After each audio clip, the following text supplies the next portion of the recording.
Hey guys, welcome back to my channel. If you are new, hello and welcome. My name is Missy. I am the welder's wife. Also, if you are new, don't forget to subscribe down below. We are so close to 1K, and I'm going to be having a giveaway once I hit 1K, so you will definitely want to be here for that. But as for today, we're starting a new series on my channel called What's for Dinner, and if you're a mom or a wife, you probably get asked that question every single day. So let's get started with my first What's for Dinner.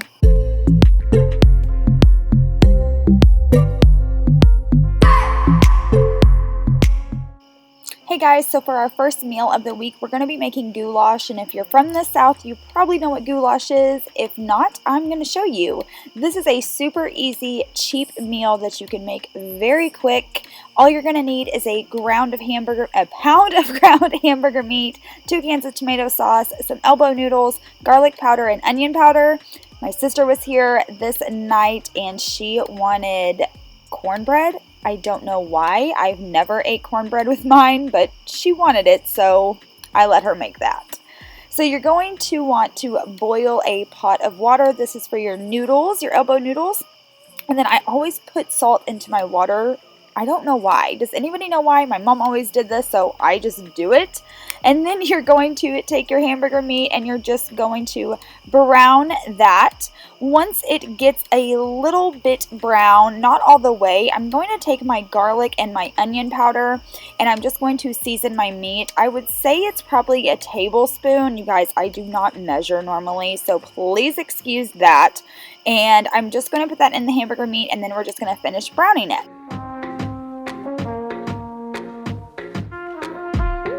So once the water is done boiling, I'm just going to pour in my noodles and make those until they are nice and soft. Once the noodles are done, I'm going to drain the water and then I'm going to pour in 1 can of tomato sauce, and then I will stir that around and see if it's the consistency that I like. You want your noodles to be saturated, but you don't want them to be soupy. So once I stir in that first can, I will just pour in a little bit of the second can at a time just until I get the consistency that I want.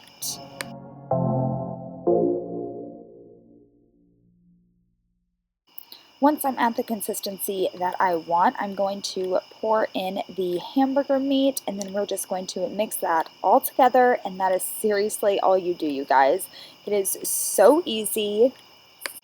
So now that we are all done, I like to top mine off with cheese and pepper. The kids like the cheese as well, and then we're done. You have goulash, and it does make quite a bit, so you might even have leftovers for lunch the next day. So the next thing that we're going to be making, what my family likes to call, is Missy Burgers. You're going to need 2 pounds of ground beef, hamburger buns, a package of saltine crackers, and we had ours with fries, and then you're going to need some pepper. So what we're going to do is crunch up the saltine crackers into the package. There's no one like you when it comes to loving. Life is rich. Once your crackers are all nice and crumbled up, you're going to put your ground beef into a mixing bowl, and then you're going to pour the whole package of saltine crackers on top of them, and then you guys are going to add a lot of pepper. So the point of these is that they're kind of spicy, so it's just a lot of pepper. So all you're going to do is pour, you guys, I would literally say probably 6 tablespoons of pepper, and all you're going to do is mix it together until the hamburger meat is saturated in that pepper.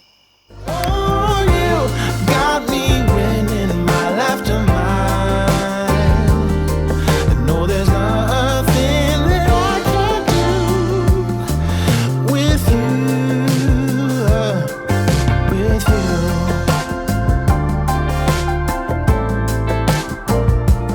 girlfriend. Once you are done with your mixture, you're just going to put them on your grill. I have a George Foreman that I absolutely love because we make burgers so much, and so it's very handy. So I'm just going to use my George Foreman, cook these burgers up, and then you're going to be done. We also made fries with ours, so I did just make some fries. Whatever fries you like, we use the seasoned fries.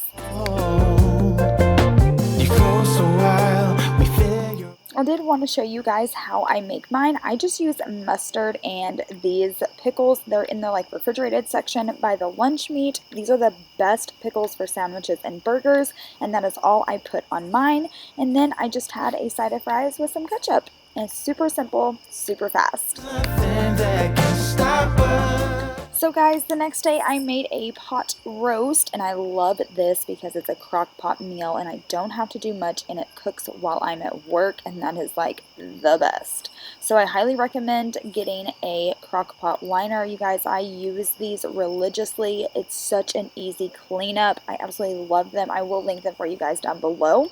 So all we're going to do is put in our chuck roast, and then we're going to dice up some potatoes, as many as you like, whatever is a good fit for your family. We're going to dice those up and put those in there as well.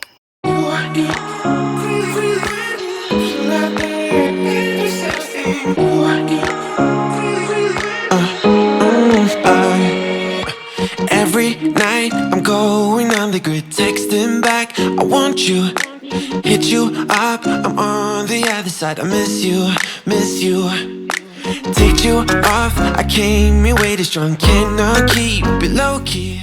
I love these carrot chips that you can find at your local grocery store. I shop at Walmart because it's the grocery store we have in my area, but we just love these. I don't know why, but they are so good and so delicious for whatever reason. A carrot's a carrot, I guess, but we really like to use these in our roast, and they're so good. So we just put a layer of those on top.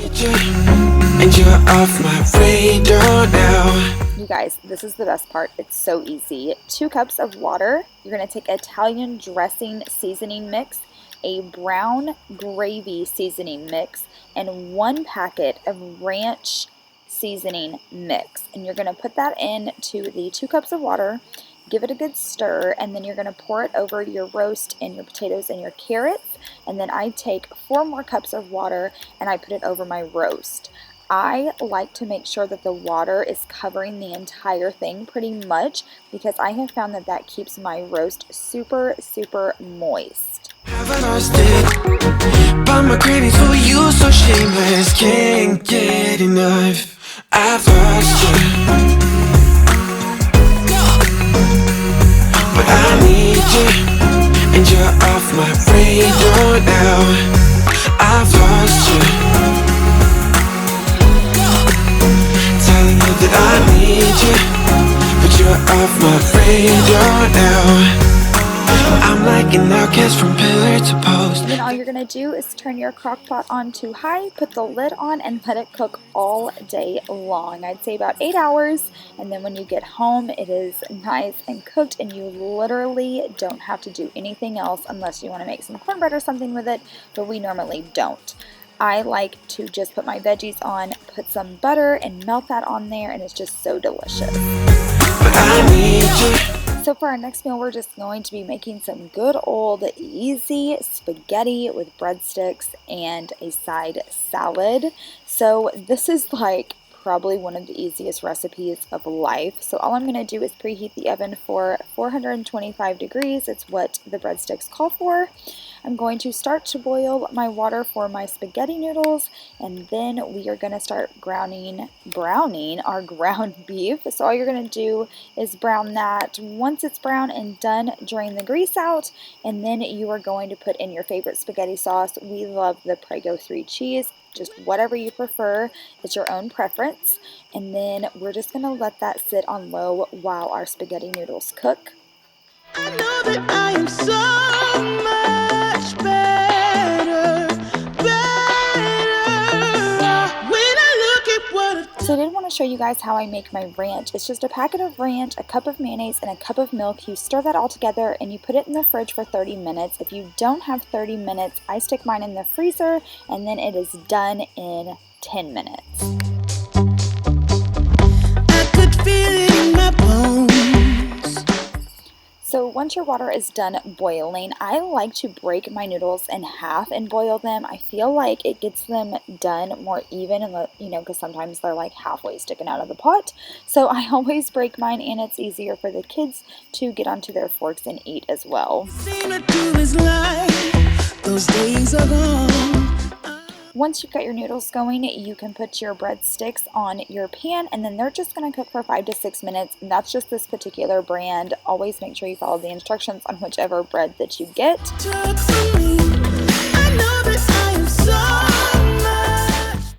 So guys, this is what dinner looked like this night. I hope you guys enjoyed this What's for Dinner. If you did, please give it a thumbs up. Don't forget to subscribe before you leave, and I will talk to you guys later. Bye!